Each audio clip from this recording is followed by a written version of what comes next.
Hello friends, welcome to Pioneer Pharma Academy YouTube channel. Today we discuss about the mechanism of GPCR. इसके पहले वाले video में हमने GPCR receptors के बारे में आपको बताया हुआ था। इस वीडियो को देखने से पहले आप उसको जरूर देखें क्योंकि उसी से कोरिलेटेड ये पार्ट है टोटली। तो सबसे पहले आप इसके प्रीवियस वीडियो को कवर करें, उसके बाद फिर इस वीडियो को कवर करें, तभी आपको क्लियरली अंडरस्टेबल होगा।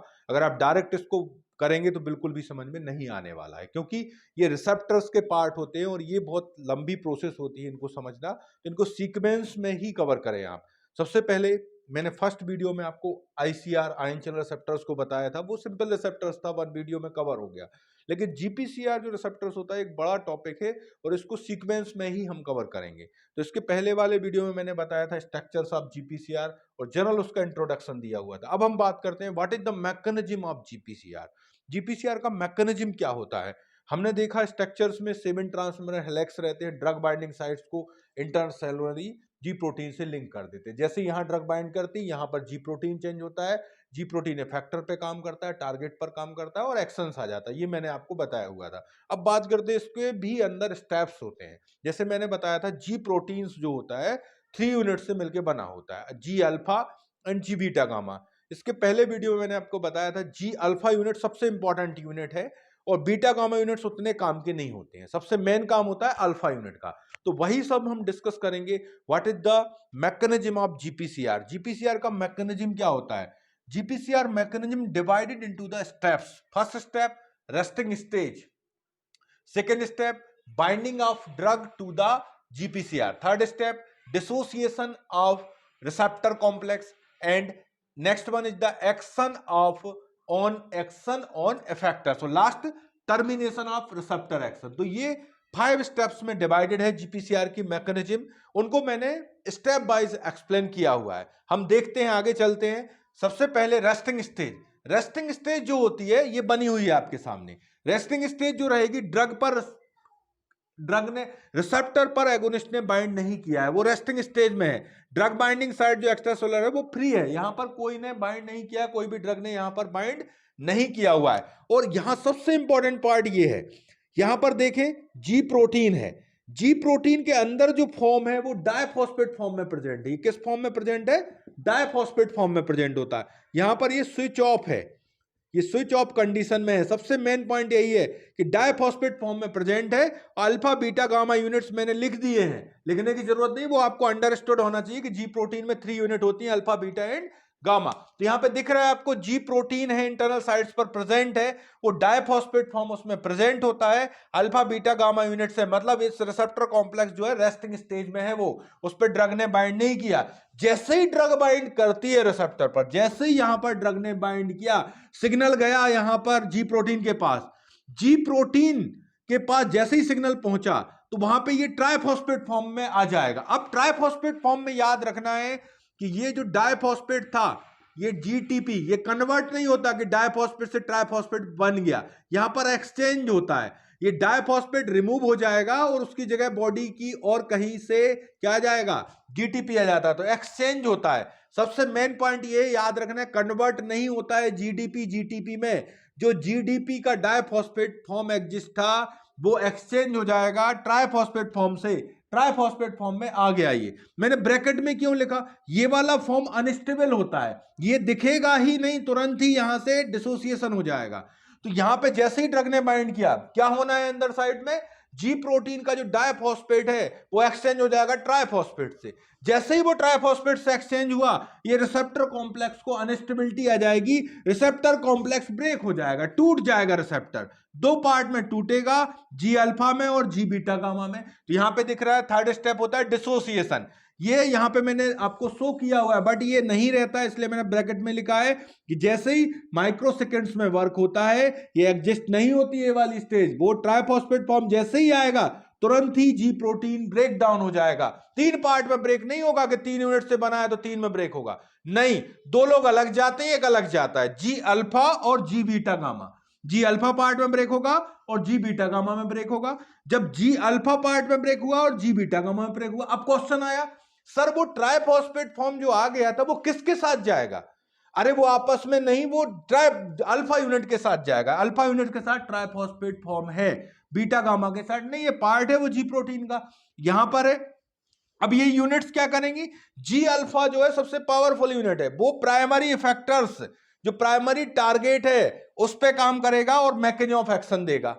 बीटा गामा भी कहेगा हम भी थोड़ा बहुत काम करेंगे, ऐसा नहीं होगा, हम भी कुछ ना कुछ काम तो करेंगे। तो वो क्या करेगा, सेकेंडरी फैक्टर पे काम करेगा और अपना मैकेनिज्म देगा।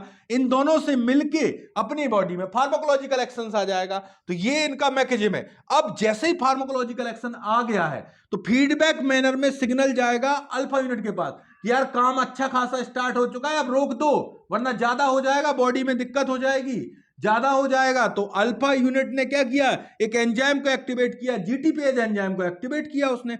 जीटीपीएज एंजाइम, लाइपेज क्या करता है, लिपिड को तोड़ता है, जीटीपीएज किसको तोड़ेगा, जीटीपी को।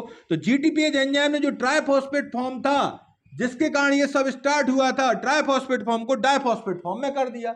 जैसे ही डाइफॉस्फेट आया तो बोलता है जी अल्फा यूनिट हम अब आपसे रिज्वाइन कर जाएंगे, क्योंकि अब आपके पास डाइफॉस्फेट आ गया, स्टेबिलिटी मिल गई, रिसेप्टर कॉम्प्लेक्स कहां पहुंच गया, रेस्टिंग स्टेज में पहुंच गया। तो ये पूरे स्टेप्स होते हैं। देखो सबसे पहला काम रेस्टिंग स्टेज, रेस्टिंग स्टेज में क्या रहता है, ड्रग बाइंड नहीं करती है, जी प्रोटीन की इंटरनल साइट्स पर जी प्रोटीन डाइफॉस्फेट फॉर्म में एग्जिस्ट होता है। जैसे ही ड्रग बाइंड करती है एक्सचेंज हो जाता है डाइफॉस्फेट का, किससे, ट्राइफॉस्फेट से। तो ये कॉम्प्लेक्स हो जाता है अनस्टेबल, टू पार्ट्स में ब्रेक होता है, जी अल्फा और जी बीटा गामा पार्ट्स में ये ब्रेक हो गया। जैसे ही ब्रेक होगा जी अल्फा यूनिट अपना काम करेगी, प्राइमरी फैक्टर को चेंज करेगी, उसका मैकेनिज्म आने लगेगा, जी बीटा गामा जाएगी, ये भी थोड़ा बहुत काम करेगी, इसको ये क्या करेगी, सेकेंडरी फैक्टर को करेगी और मैकेनिज्म आएगा। आगे जो मैं वीडियो बनाऊंगा, जो वीडियो मैं शेयर करूंगा उसमें बताऊंगा आपको, ये कहीं नहीं मिलेगा आपको, ना किसी लेक्चर में मिलेगा ना किसी बुक में मिलेगा कि क्या होता है, ये सब मैं आपको आगे एक्सप्लेन करूंगा। ये मैं तो यहां पर अल्फा यूनिट क्या करेगी, प्राइमरी फैक्टर को चेंज करेगी, मैकेनिज्म आएगा, सेकेंडरी फैक्टर चेंज होगा, मैकेनिज्म आएगा, इनसे एक्शन आने लगेगा। जैसे ही मैकेनिज्म आया फीडबैक मैनर में जी अल्फा यूनिट ने किसको एक्टिवेट किया, जीटीपीएज एंजाइम को, फिर से जीडीपी आ गया, रीज्वाइन हो गई यूनिट्स और रेस्टिंग स्टेज में रिसेप्टर कॉम्प्लेक्स पहुंच गया। तो this is the mechanism of GPCR. एक डमी मैकेनिज्म है, ये डमी समझ रहे हो आप लोग, एक डमी मैकेनिज्म पढ़ लो आप, आगे की कहानी पूरी खत्म है। फिर कैसे, हम आपको आगे, हमने आपको बताया था इसके प्रीवियस वीडियो में, जी प्रोटीन के टाइप्स होते हैं, जीएस, जीआई, जीक्यू, तीन टाइप में होते हैं, जीएस होता है, जीआई होता है, जीक्यू होता है। यहां पे उनके नाम लिखना है। अगर आप यहां पे जीएस लिखेंगे तो यहां पे हो जाएगा primary factor adenylyl साइक्लेज, cyclic MP बढ़ जाएगा और पूरा आपका वही रहेगा। जीक्यू लिखा, यहां फास्फोलाइपेज सी हो जाएगा। प्रीवियस लेक्चर्स में मैं शेयर करूंगा, प्रीवियस लेक्चर्स में मैं ये सब चीजें आपको, जो आगे आपका नेक्स्ट मेरा वीडियो आएगा उसमें मैं बताऊंगा आपको पूरा ये सब। अभी मैं आपको केवल एक जनरल मैप बना रहा हूं, उस मैप में हमको ये समझना है, फिर आगे हम फिल करेंगे और उस मैप को फिल करने के बाद आपको बहुत सारी ड्रग्स की मैकेनिज्म बनने लगेगी, ये मैं गारंटी देता हूं। तो सबसे पहला काम, अब मैकेनिज्म को समझें। मैकेनिज्म में क्या है, रेस्टिंग स्टेज होती है, रेस्टिंग स्टेज के बाद आता है सेकंड स्टेप, ड्रग बाइंड करती है। इसके अंदर सबसे ज्यादा कंफ्यूजन कहां होता है, यही होता है कि ये डाइफॉस्फेट से ट्राइफॉस्फेट क्या बनता है, बनता नहीं है, फास्फोराइलेशन नहीं होता है, एक्सचेंज होता है। वहां पर क्या होता है, एक्सचेंज होता है, एक्सचेंज होगा, एक्सचेंज ही होता है। यहां पर क्या होता है, एक्सचेंज होता है, सबसे मेन पॉइंट क्या होता है, एक्सचेंज होगा और वो ट्राइफॉस्फेट आएगा। यहां पर एक्सचेंज होगा, जीडीपी चला जाएगा यहां से और ये ट्राइफॉस्फेट आ जाएगा। एक्सचेंज जैसे ही हुआ तो इस कॉम्प्लेक्स को अनस्टेबिलिटी आ जाती है, जी प्रोटीन ब्रेक डाउन हो जाएगा जी अल्फा में और जी बीटा गामा में। अब क्वेश्चन आता है किसके साथ जाएगा ट्राइफॉस्फेट, इसके साथ भी रहेगा, किसके साथ रहेगा, अल्फा यूनिट के साथ रहता है। वो अपने काम करेंगे, जैसे ही उनका काम कंप्लीट हुआ जी प्रोटीन कहेगी अब ज्यादा काम हो गया है, अब हमें रोकना है। कोई भी बॉडी की प्रोसेस एक चलती है और रुकती भी है, अगर वो लगातार काम होता रहेगा तो फिर बॉडी में प्रॉब्लम होने लगेगी। तो उसके लिए क्या होता है, जीटीपीएज एंजाइम, यहां पर लेकिन ट्राइफॉस्फेट से डाइफॉस्फेट कन्वर्ट होता है, यहां डीफॉस्फोराइलेशन होता है, ये कन्वर्ट हो जाएगा। जैसे ये कन्वर्ट होता है रीएसोसिएशन हो जाएगा और यहां पर ये रेस्टिंग स्टेज में पहुंच जाएगा। सबसे मेन पार्ट ये, अब मैंने इसको यहां पे देखो फ्लो चार्ट्स में भी बताया हुआ है आपको। सबसे पहला काम, जी प्रोटीन का रिसेप्टर रेस्टिंग स्टेज में था, उस पर ड्रग बाइंड हुई, बाइंड होने के बाद GDP bound with alpha unit, जो अल्फा यूनिट के साथ था, exchange with the GTP. GTP के साथ वो एक्सचेंज हो गया। Dissociation of ji protein unit, उनका डिसोसिएशन हुआ। जी अल्फा के साथ डाइफॉस्फेट था तो उसी के साथ ट्राइफॉस्फेट है। और बीटा गामा जैसे ये डिसोसिएशन हुआ, जी अल्फा यूनिट ने अपने action on the primary factor and primary mechanism of action को जनरेट कर दिया। इसने जाके वर्क किया सेकेंडरी फैक्टर पर, सेकेंडरी मैकेनिज्म ऑफ एक्शन को दिया, दोनों का रिजल्ट आया फार्माकोलॉजिकल एक्शन। जैसे ये मैकेनिज्म आया फीडबैक मैनर में, जी अल्फा यूनिट ने ही जीटीपीएज एंजाइम को एक्टिवेट किया और उसने इस ट्राइफॉस्फेट को डाइफॉस्फेट में कन्वर्ट कर दिया। डीफॉस्फोरेशन हो गया, यहां पर हाइड्रोलाइसिस हो गया और यहां पर ये रीएसोसिएशन हो गया और रेस्टिंग स्टेज में पहुंच जाता है आपका रिसेप्टर कॉम्प्लेक्स। तो ये क्या है, जीपीसीआर का मैकेनिज्म है। मैकेनिज्म ये डमी मैकेनिज्म है, इसको समझना बहुत ही जरूरी है। ये मैकेनिज्म अगर आपको क्लियर रहेगा तो आगे हमने पाथवे पढ़ना है जी प्रोटीन कपल रिसेप्टर के। आपका साइक्लिक एमपी पाथवे इंक्रीज और डिक्रीज वाला होता है। वो कैसे इंक्रीज होगा और डिक्रीज होगा, क्योंकि जीएस प्रोटीन होता है और जीआई होता है। फिर एक होता है जीक्यू, उसमें आता है आईपी3डीएजी पाथवे। आईपी3डीएजी पाथवे में इंक्रीज डिक्रीज वाला क्यों नहीं मिलता नेचुरली हमको, क्योंकि जीक्यू प्रोटीन एक ही टाइप का है जो फास्फोलाइपेज सी को स्टिमुलेट करने वाला है। ये तीनों ही पाथवे इंपॉर्टेंट होते हैं। अगर आपको ये आता होगा तो वो पाथवे बिल्कुल बन जाएंगे। सपोज हमने बात की साइक्लिक एमपी इंक्रीज पाथवे की, तो यहां पर जी प्रोटीन रहेगा, वो जीएस रहेगा। यहां पर क्या होगा, ये सेम स्टेप रहेगा, ये भी बिल्कुल सेम रहेगा।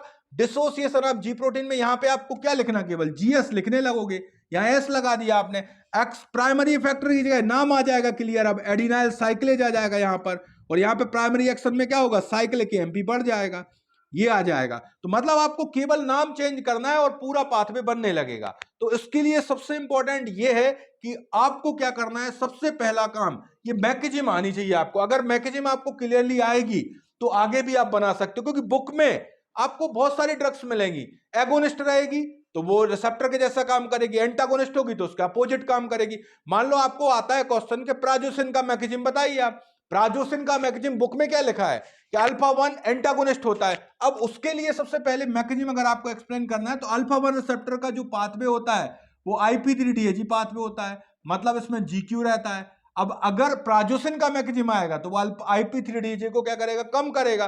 तो उल्टा अपोजिट आपको पूरा लिखना होगा यहां पर। तो अगर अल्फा 1 रिसेप्टर का पाथवे एक्सप्लेन करना है तो वो आगे जो मैं वीडियो शेयर करूंगा उसमें मैं तीनों पाथवे आपको बताऊंगा, प्लस नेक्स्ट वीडियो में मैं आपको उसके एग्जाम्पल्स याद करा दूंगा। मतलब इसके लिए एटलीस्ट 5 वीडियोस आपको रिक्वायर्ड है और अबाउट 60 मिनट में ही जीपीसीआर कंप्लीट हो सकता है, और डिटेल में जाएंगे तो लगभग 120 मिनट में कवर होता है। तो ये मैंने शॉर्ट में आपको मैकेनिज्म बताया केवल जीपीसीआर का, इसको आप जरूर स्टडी करें। अगर आपको कोई डाउट रहता है, इसमें कोई आपको डाउट रहेगा तो आप हमसे कांटेक्ट कर सकते हैं। हमारा ऐप पीपीए लाइव, उसको डाउनलोड कर सकते हैं।